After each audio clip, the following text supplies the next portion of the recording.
Salve Maria, bem-vindas de volta à varanda, mas dessa vez nós vamos concluir esse capítulo, porque na primeira parte nós vimos os princípios da consagração. Este é o momento de entendermos as consequências. As consequências são: a primeira, Maria, rainha dos corações; a segunda, Maria, necessária aos homens para conseguir a salvação. Diante dos princípios que nós já aprendemos, vocês estão lembradas? Deus quis servir-se de Maria na encarnação e Deus quer servir-se de Maria na santificação das almas. Diante desses princípios, São Luís diz que nós podemos concluir duas questões. A primeira é: Deus deu à Virgem Maria um poder sobre as almas dos eleitos. Nath, me prove isso. Gente, além de tudo aquilo que eu já trouxe para vocês em relação aos princípios, porque Deus quis servir, né? Como diz São Luís, ó incompreensível e admirável dependência de um Deus. Além de tudo aquilo que eu trouxe, se fosse para trazer algo aqui agora para vocês, né? Eu ia ilustrar com as Sagradas Escrituras, João 19. O que é que acontece ali? Que a gente já viu que não foi o encargo familiar. Jesus estava agonizando, ele estava com dificuldades para respirar e assim então para falar. Mas ele diz a mesma coisa duas vezes. Mulher, eis aí o teu filho. Filho, eis aí a tua mãe. Para que o Senhor diria duas vezes algo que poderia ser resumido em, se fosse só um encargo familiar? João, cuida da minha mãe para ela não ficar sozinha. Mas não, o Senhor vai à Virgem Maria, que é a importância, e diz assim, mulher, né, que está acima, mulher, eis aí o teu filho. Agora, a senhora tem poder de mãe sobre este. E na figura desse menino, desse discípulo amado, na figura de toda a igreja, né? De toda a minha família. E filho, agora para você, eis aí a tua mãe. Olhe para ela como mãe. Então, aqui a gente já percebe que, de fato, Nosso Senhor quis dar um poder à Virgem Maria sobre as nossas almas. Outra coisa, gente, se Deus Pai colocou Deus Filho em dependência da Virgem Maria, né? Por que não faria isso conosco também? E fez, como eu disse em João 19, né? Dependência de filhos para com uma mãe. Dependência de uma via que nos levará até Deus. Mais uma coisa também eu trago para vocês. Nosso Senhor não fere a nossa liberdade. Gálatas 5:1. Foi para a liberdade que Cristo nos libertou. O Senhor dá até esse poder à Virgem Maria sobre as nossas almas, como Ele tem sobre nós. Mas se até o próprio Senhor diz, eis que estou à porta e bato, e espera, na nossa liberdade, que nós abramos a porta para Ele, para as nossas vidas, para o seu senhorio em nós, a Virgem Maria, como a primeira discípula, né, como a principal imitadora de Cristo, ela também espera que essa porta se abra. Veja que no Evangelho de João, quem teve uma atitude depois disso que Jesus falou? Não foi a Virgem Maria que disse, vamos filho, vamos para casa. A Virgem Maria estava inteira ali, estava disponível, mas a atitude precisava ser de João. E João vai dizer que tomou como algo que era seu e levou para a sua casa. A Virgem Maria está sempre disponível a ser mãe. Agora, a questão é se nós estamos disponíveis para que ela seja. Se nós vamos abrir as portas. Ela não pode fazer neles a sua morada como Deus Pai lhe ordenou, formá-los, alimentá-los e gerá-los para a vida eterna como sua mãe, recebê-los por sua herança e partilha, formá-los em Jesus Cristo e a Jesus Cristo nele, lançar nos seus corações a raiz das suas virtudes e ser a companheira inseparável do Espírito Santo nas obras de sua graça. Não pode, repito, fazer tudo isso se não tiver direito e poder sobre as suas almas. Assim, no número 38, São Luís vai dizer que a Virgem Maria é rainha do céu e da terra por graça, naquilo que Jesus é por natureza e por conquista, mas que ela é rainha. Quando me perguntam, mas Nath, ela é rainha mesmo? Eu sei que eu já trouxe esse tema para vocês várias vezes. Tá, mas você quer nas Sagradas Escrituras? Tudo bem. Vai em Apocalipse, que fala de uma mulher revestida de sol, com a lua embaixo dos pés e uma coroa de 12 estrelas. Ela estava coroada. Eu acredito que isso quer dizer que ela é rainha. Sim, ela é rainha. E se trata da mesma mulher que desde Gênesis nós estávamos esperando.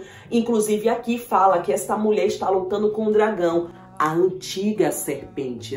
Que antiga serpente é essa? De Gênesis. E enfim, ela está lutando, né, com aquela mulher que nosso Senhor diz: porém inimizade entre ti e a mulher, entre a tua descendência e a dela. Então, esta mulher é rainha e ela tem nome, tem rosto. É a Virgem Maria, é a mãe de Deus e nossa. O reino de Deus está dentro de vós. Então, São Luís diz que da mesma forma que principalmente o reino de Jesus em nós está no interior, nas nossas almas, assim também é o reino da Virgem Maria. É sobretudo nas almas que ela é mais glorificada com seu Filho do que em todas as criaturas visíveis e podemos chamá-la como os santos, Rainha dos Corações. Sendo assim, se Deus quis serviço de Maria na encarnação, se Deus quer serviço de Maria na santificação das almas, a consequência é que Deus deu poder à Virgem Maria sobre as nossas almas. Ela é a rainha dos corações. Além de ser rainha do céu e da terra, é rainha dos nossos corações, enquanto mãe, enquanto senhora, enquanto caminho certo para o rei, que é Cristo Jesus. Tá, então eu, consagrada, escrava por amor, tenho como meu Senhor Jesus Cristo e minha Senhora Virgem Maria? Sim. Isso quer dizer então que eu abri a porta. Eu abri a porta para Nossa Senhora, ela entrou, ela disse: tá, agora eu sou a sua senhora, eu sou a sua rainha, vou fazer de tudo, organizar tudo aqui para que você seja santa, feliz e vá para o céu. Porque aí vai poder fazer tudo aquilo que São Luís disse aqui. Vai poder nutrir, alimentar, vai poder formar, jogar as raízes das virtudes em nós. Gente, que bom ela ser rainha. A segunda questão que São Luís diz que nós concluímos em relação aos princípios é que se Deus, numa dependência hipotética, né, que foi revelada por conta da sua vontade divina, quis precisar da Virgem Maria para vir até nós, isso quer dizer então que nós precisamos muito mais para poder chegarmos a Jesus. Tá, você quer ir nas Sagradas Escrituras para provar isso? Vamos! Tem o proto-evangelho, o primeiro anúncio da salvação, que fala de uma mulher, ok, mas até então não falou de Jesus diretamente. Tá, então vamos para Isaías 7,14, uma mulher, né, dará à luz ao Emanuel. Depois vai mostrar que essa mulher lá em Lucas, no evangelho, o arcanjo Gabriel diz que é quem? É a Maria, porque só ela encontrou graça diante de Deus e que ela daria a luz ao Filho de Deus. Então, realmente Deus quis depender dela. E também eu posso dizer que o Senhor, em tais condições como eu falei, nos dar a Virgem Maria como mãe, é mostrar que nós precisamos dessa maternidade. Eu não entendo porque a gente não consegue traduzir dessa forma. Por que o Senhor nos daria uma mãe na cruz? Para quê? Para que a Virgem Maria, depois que Jesus morreu, né, ressuscitou, ok, voltou para o céu, por que a Virgem Maria precisaria ficar com os discípulos nos primeiros passos da igreja? Seria essa mãe a cuidar. Não é à toa que São João Paulo II diz que lá no cenáculo a Virgem Maria era o rosto que lembrava Jesus.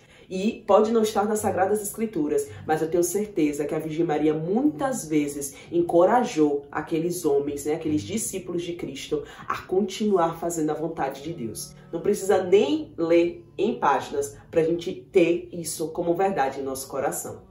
Um plim-plim muito importante que eu acho aqui que São Luís fala, né, nessa introdução, é que por essa importância que tem a Santíssima Virgem, nós não podemos tê-la como qualquer devoção, entre as outras. É uma devoção particular. Sim, a Virgem Maria merece esse culto, né, de hiperdulia que a igreja dedica a ela. Inclusive, se você quer saber mais sobre os tipos de cultos que nós temos na igreja, você precisa assistir este vídeo no canal da Casa de Maria.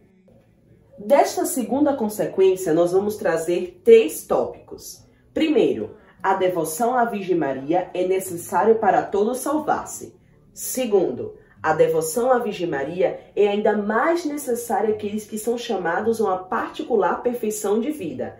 E terceiro, a devoção à Virgem Maria é particularmente mais necessária nestes últimos tempos. Então agora, nesses tópicos, né, dessa segunda consequência, São Luís vai dizer para nós por que a devoção à Virgem Maria é tão particularmente necessária. Mas antes de São Luís falar, me permita dizer algo que eu sempre falo em relação à questão da devoção à Virgem Maria. Toda devoção bem vivida tem como fim último Jesus Cristo. Toda devoção bem vivida, ela não é estéril, é fecunda e gera frutos de intimidade, de disposição em viver uma vida em Deus, com Deus, para Deus, por Deus. E a Virgem Maria, como esta mãe que Deus nos deu no Calvário, que tem poder sobre nós, ela não retém nada para si. Scott Hahn diz que a Santíssima Virgem é a mãe por excelência, que assim como todas as mães apontam para algo que está acima delas, a Virgem Maria aponta para algo que está incomensuravelmente acima dela. E este ponto é Jesus. Vários santos da Igreja sempre aprovaram a devoção à Santíssima Virgem Maria como necessária para a salvação e que seria sinal infalível de reprovação a falta de estima e de amor à Santíssima Virgem. Pelo contrário, é sinal certo de predestinação se nós somos verdadeiramente dedicados e devotos de maneira inteira. Gente, São Luís, ele fala dos santos que trouxeram, né, sempre a aprovação, a devoção à Santíssima Virgem Maria, sempre recomendaram, tá? E também ele chega a falar até dos próprios demônios, né, em situações de exorcismos, que muitas vezes, de maneira forçada, acabam dizendo o quanto que a Virgem Maria é importante, o quanto que o rosário é uma arma para eles. E eu já ouvi, gente, de um livro, na verdade foi uma irmã que falou para mim, que o demônio já foi forçado a dizer que, de fato, no fim, o Imaculado Coração de Maria triunfará. E antes de dizer isso, ele estava gemindo, assim, com raiva, porque ele não queria contar, mas ele foi obrigado. Daí veio uma frase que eu gosto muito que São Luís usa aqui, que é de São João Damasceno. Ser vosso devoto, ó Maria, é a arma de salvação a quem Deus dá, a quem Ele quer muito salvar. E daí ele vem ilustrar essa dependência, né, essa necessidade com as crônicas de São Francisco e também traz de São Domingos Gusmão, né? De São Francisco ele fala que teve a visualização de uma grande escadaria que unia o céu e a terra e quem estava na porta era a Virgem Maria. Em relação às crônicas de São Domingos, que foi ele que teve das mãos da Virgem Maria o Santo Terço, vem falar também, né, do poder do rosário, do poder desta oração, do quanto nós ganhamos, né, o mal, o demônio, né, diante das orações e da dedicação à Virgem Maria. Uma coisa já minha, tá? Que eu trago aqui, das minhas contemplações, do quanto que a Virgem Maria é necessária para a salvação. Gente, ali em Gênesis, no primeiro anúncio da salvação, o Senhor falou de uma mulher e separou uma geração que pertenceria a ela e uma geração que pertenceria à serpente. Gente, dessas duas gerações, que não falou o nome de Deus, qual geração você acha que pertence a Deus? Por favor, né? A geração da mulher. Então, pertencer a esta mulher é pertencer ao plano de salvação de Deus e pertencer à sua família. E volta a dizer daquilo do meio, que o Senhor nos entrega a ela como mãe, e do fim, que essa mulher triunfa a antiga serpente. Então, realmente, ela é necessária para a salvação. Não creio mesmo que alguém possa atingir uma íntima união com Deus e uma perfeita fidelidade ao Espírito Santo sem uma união muito grande com a Santíssima Virgem e sem uma grande dependência do seu patrocínio.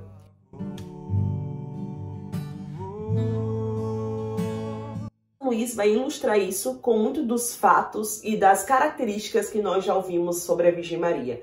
Em ela ser tesoureira das graças do Senhor, por ser dispensadora e também por nos indicar que nós precisamos imitar a Virgem Maria, aquela que mais correspondeu ao coração de Deus. Olha que belo! Os maiores santos, as almas mais ricas em graça e em virtudes, serão as mais assíduas em orar à Santíssima Virgem e em ter sempre presente como o perfeito modelo que desejam imitar e o poderoso auxílio que as pode socorrer. Isso nos faz recordar também daquilo que eu sempre trago para vocês, né? Da Virgem Maria ser essa mãe que irá cuidar de nós e fazer que sobre a sua educação nós possamos crescer em sabedoria, estatura e graça diante de Deus e dos homens. Então sim, a Virgem Maria, ela é importante para aqueles que querem viver uma particular perfeição de vida. Mais tarde nós vamos ver São Luís dizer que a Virgem Maria é o caminho mais fácil, mais curto, mais seguro e mais perfeito de se chegar a Jesus. A Virgem Maria é a forma dele, a forma de todos os santos. O ventre que gerou Cristo Jesus, o Santíssimo, é a forma mais aplicável que nós precisamos para poder ser configurados em Cristo. E poder dizer como São Paulo, né? Já não sou eu quem vivo, é Cristo que vive em mim. Se São Paulo pode dizer isso, imagine o que a Virgem Maria não pode dizer. Se São Paulo pode dizer, sede os meus imitadores, Imagine o que a Virgem Maria não poderia dizer. Se São Paulo pode dizer, completo na minha carne o que falta nas dores de Cristo, imagine o que a Virgem Maria não poderia dizer. Estou dizendo isso para que a gente perceba aquilo que São Luís nos trouxe já. A Virgem Maria é uma devoção particular e necessária ao homem, diante de todas as outras devoções. E dentro desse tópico ele vai indicar, para a gente entender melhor, qual é o ofício da Virgem Maria nos últimos tempos e quem são os apóstolos dos últimos tempos. Gente, me deixem ser chata e muitas vezes repetitiva quando eu trouxer mais uma vez, aquilo que nós temos nas Sagradas Escrituras para fundamentar tudo que São Luís nos apresenta. Gente, só é lembrar de Apocalipse 12. Você acha que no fim dos tempos nós não vamos precisar estar perto da Virgem Maria? Eu não vou nem entrar muito nisso, só vou deixar essa pergunta aí. E meu pai, São Luís Maria de Montfort, ainda começa o número 49 dizendo assim: a salvação do mundo começou por Maria e é por ela que se deve consumar. E para mostrar qual é o ofício da Virgem Maria nos últimos tempos, São Luís diz que ela precisa então ser conhecida. Ela precisa ser conhecida para que assim Jesus Cristo possa um dia ser mais conhecido, mais amado e mais servido. Deus quer, portanto, revelar e manifestar Maria, a obra-prima das suas mãos, nesses derradeiros tempos. Vamos então conhecer quais são os motivos que São Luís nos apresenta para indicar que a Virgem Maria precisa ser mais conhecida nestes últimos tempos. Porque ela se escondeu neste mundo e se colocou muito abaixo que o pó em sua humildade profunda. Porque ela é a obra-prima saída das mãos de Deus, então Deus quer, por meio dela, ser louvado e glorificado sobre a terra. Porque sendo a Virgem Maria a aurora que antecede o sol da justiça, ela deve ser conhecida e vista para que Jesus o veja também. Porque ela foi o caminho que Jesus veio uma primeira vez e virá uma segunda vez. Porque Maria é o meio seguro, a via reta e imaculada para ir a Jesus Cristo e para o encontrar perfeitamente. Porque ela deve brilhar mais do que nunca em misericórdia, em força e em graça nesses últimos tempos. E porque ela deve ser terrível para o demônio e seus sequazes, como um exército disposto em linha de batalha. A primeira vez que eu li o tratado, o número que mais estremeceu meu coração foi o 50, por causa do final dele. Veja só. Suscitará em breve cruéis perseguições e armará terríveis emboscadas aos servos fiéis e verdadeiros filhos de Maria, pois lhes são precisos mais esforços para vencer estes do que os outros. E daí, nos números seguintes, para poder explicar isso, São Luís vai nos recordar que o Senhor instaurou uma única inimizade, que foi com a mulher e o demônio. E ele ainda diz que essa inimizade nós temos como herança, porque fala também de uma geração desta mulher, que é inimiga da serpente. Então veja que o demônio ele não quer que você se consagre. Ele não quer, porque ele não pode tocar em um consagrado, em um coração que é todo de Deus pelas mãos da Virgem Maria, que fez isso em liberdade de amor. Aqui eu costumo contar para os meninos uma história que eu aprendi com o Padre Adilto, que é uma referência mariana. Ele, contou que uma mulher se consagrou a Nossa Senhora, segundo este método, mas depois ela disse que não era mais católica, tirou cadeia e foi viver outras realidades, religiões, seitas, enfim. E chegou a uma X, onde ela deveria se consagrar, eu não gosto de usar esse termo, mas não sei usar outro, a um elemento Y, vou dizer assim. Esse elemento Y se voltou para ela, de uma forma lá, manifestação, e disse: todos aqui irão se consagrar, menos ela, porque ela pertence a uma mulher de lá de cima. Quem é a mulher inimiga? Que está lá em Gênesis 3,15. Quem? É a Virgem Maria. E São Luís diz que existem dois motivos, para ele não gostar tanto dela. Em primeiro lugar, Satanás, sendo orgulhoso, sofre infinitamente mais em ser vencido e castigado por uma pequena e humilde serva de Deus. E a humildade desta humilha-o mais que o poder divino. Em segundo lugar, Deus conferiu a Maria um tão grande poder sobre os demônios que eles temem mais o único dos seus suspiros por alguma alma do que as orações de todos os santos. E só uma das suas ameaças mais que qualquer outro tormento. Isto foram eles obrigados a confessar muitas vezes, ainda que de má vontade, pela boca dos possessos. No número 53, ele traz até aquilo que eu falei para vocês no primeiro vídeo de tipologia, né, das prefigurações. Então, a Eva, né, acabou, de uma certa forma, sendo amiga da serpente, por ter conversado com ela e, no final das contas, fez o que ela queria. Só que a Virgem Maria, a ave, é inimiga. Ela pisa na cabeça da serpente. Por isso que Santo Irineu vai dizer que a Virgem Maria vem desatar o nó da desobediência de Eva. É a advogada de Eva. A Virgem Maria, ela é necessária nos últimos tempos.